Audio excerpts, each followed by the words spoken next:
proovin ööbimiseks koti pakkida, aga tunnen, et mul on vist liiga palju asju. Mis sul kotis on?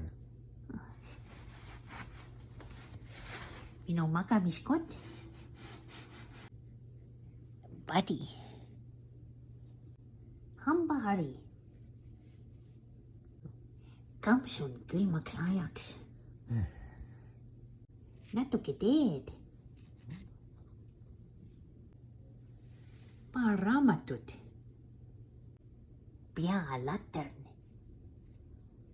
pall, malekomplekt,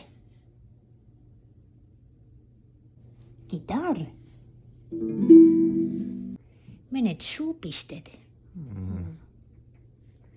Kas seda on liiga palju? Võib-olla jätad mõned asjad koju. Sul on vist õigus. Ma jätan magamiskoti koju.